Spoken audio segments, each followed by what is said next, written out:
Hi everyone. I'm going to give an example of how we as pharmacists will check prescriptions for medications. I'm using kind of a sample of medications that I have in stock at home just to show you. Obviously, it depends on the patient that we have and what medication and conditions they're having to have treated.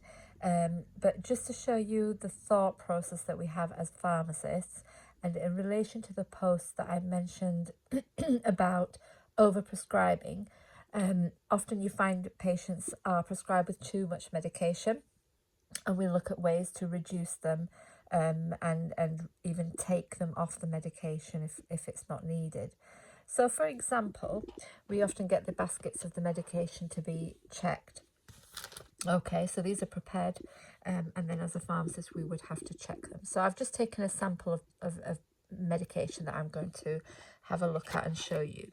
So as an example, we might find a patient who's on atorvastatin, so they're on medication for cholesterol. So the thing that I would notice is that they're on 40 milligrams, and that indicates that they have got high cholesterol. It's not to necessarily prevent any problems, because they can be on a lower dose of 10 milligrams, but it could be that they are either at high risk if they've got other cardiovascular or other conditions that lead to cardiovascular problems, or that it could be that they've had a cardiovascular event, so they've had a heart attack or heart failure, or they've got something that puts them at high risk and they need to have 40 milligrams, because this can come as 10 milligrams, 20 milligrams, and even 80 milligrams. So I will know that this patient has something else going on, and I'll come on to that in a minute. And the other thing I would check with the patient is that they don't have any muscle aches and pains, because if you do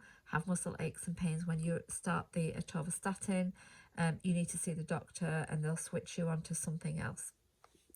So here we've got, let's say this patient X is also on metformin, so that's probably why they're on atorvastatin 40 milligram, because they are diabetic. Metformin is for diabetes, and if they're diabetic, they're at risk of cardiovascular problems, in other words, heart problems and hypertension or high blood pressure.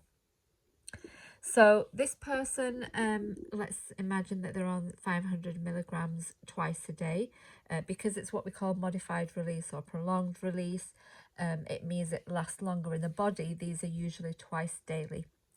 But very important with metformin, and I would probably have access to the information, is that the patient should be started slowly on metformin and they work their way up. So if metformin is new to you, usually you would start with one tablet, and it's not the modified or prolonged release, it's just a normal tablet.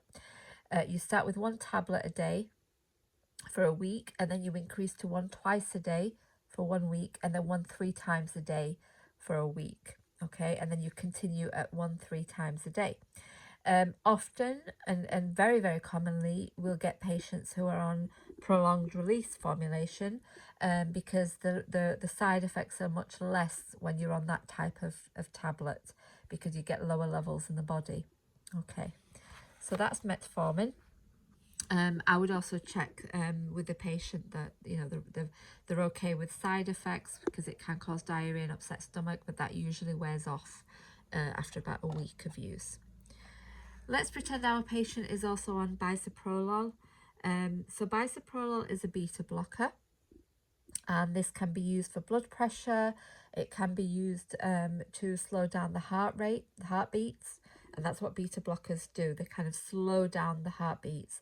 So somebody who has palpitations, who has anxiety, can often be prescribed beta blockers. Not this particular one. There are other beta blockers that is used for that kind of thing, but that's what they do. But mostly bisoprolol is used for high blood pressure, and particularly if you've got a fast heartbeat as well. I will say it's not first line for blood pressure. So if somebody's got high blood pressure, you're not put on a beta blocker as the first choice. But let's imagine this patient that they're on that, so that's okay. They are on a low dose, 2.5. It can actually go to 10 milligrams. Let's assume that this patient is also on cocodamol. So it could be that I've got a patient who's on cocodamol for some kind of pain that they've got. Maybe they've got osteoarthritis, maybe they've got headaches. We often find patients are put on cocodamol for a while. Let's imagine that this patient is also on ibuprofen because they've got pain. Again, it could be, let's say they've got osteoarthritis and they're in a lot of pain, so they've got ibuprofen added there. Let's imagine this patient is also asthmatic, so they're on salbutamol inhaler. Okay. And let's say they have been prescribed a short course of amoxicillin. So guessing by, the fact that they're asthmatic, they've probably got a chest infection, most likely. I would check. The most important thing with amoxicillin is that they're not penicillin allergic. So they're okay with penicillin. And then I would explain how to take it. So 1 capsule 3 times a day, with or without food, and they must complete the course. Let's imagine this patient also is taking omeprazole. So this is something to reduce the amount of acid that's produced in the body, in the stomach, sorry. So it's stronger than kind of the liquids, the Gaviscon and the Peptac and the things, the antacids that you can buy from the supermarket. They're on 20 milligrams, which could indicate to me as a pharmacist that they have got some kind of ulceration. Because you can get a 10 milligram strength, but 10 milligram is usually for somebody to prevent them from having an ulceration. 20 milligram can also be given if somebody is at high risk of having an ulceration. This is particularly in patients who are elderly. Elderly are more at risk of getting an ulcer, and also if they're on medication that can cause ulceration, like ibuprofen, although ibuprofen is low risk, but it can cause that. And then let's say they're on this final product, so they're on an antacid as well. They've got that prescribed, which you can get on prescription as well. Okay, so taking into account all of these, as a pharmacist, I would check that the dosage is all correct, that the doctor's prescribed the correct dose, and I would check that they're not interacting with each other, so one medicine doesn't affect the other. And then I also need to think about the condition as well, that what conditions does the patient have where some medications can affect them. So for example, if this person's asthmatic, we should try and avoid anti-inflammatory medication like ibuprofen. Most people are okay, but there are some people who can't take it. Okay, so we have to be careful with that. In some cases, cocodamol as well, codeine, can also cause trouble breathing, what we call bronchospasm. So we could use that with caution. The main thing I would check with atorvastatin is it's okay with amoxicillin, because atorvastatin is affected by some antibiotic. Well, atorvastatin affects some antibiotics, but it doesn't affect amoxicillin. So I'm happy with that. The other thing I would notice is that the patient has got omeprazole, which is for the acid production that they're getting in the stomach, and they're taking a liquid. Well, why are they on ibuprofen? Because ibuprofen can upset the stomach and it can cause ulceration and bleeding in the stomach, particularly if you already have an ulcer or you're prone to ulcers. So that could be a problem. Thinking about deprescribing and removing things possibly, I would certainly suggest these painkillers to be reviewed. So when we're thinking about removing medication, we would think about medication that is short-term use and does not need to be there all the time. And it tends to be painkillers, especially if you've got codeine-based painkillers.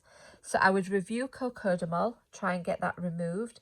And ibuprofen, I would try and switch that to paracetamol instead, because then it's safer with asthma and it's safer with any ulceration that they may have. I would also review, do they still need to be taking omeprazole? Because This, again, we don't recommend it long term because it can cause some side effects and problems. And also, if they are taking this liquid, which is like Gaviscon or an antacid liquid, is that enough? Will that do enough for them? And that's safer and less side effects. And if it is doing enough, we can remove this. So we can get rid of that.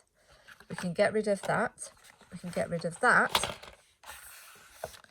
And then potentially we could just add paracetamol. So we can request paracetamol to be given instead. This is just a short course, so they'll finish that.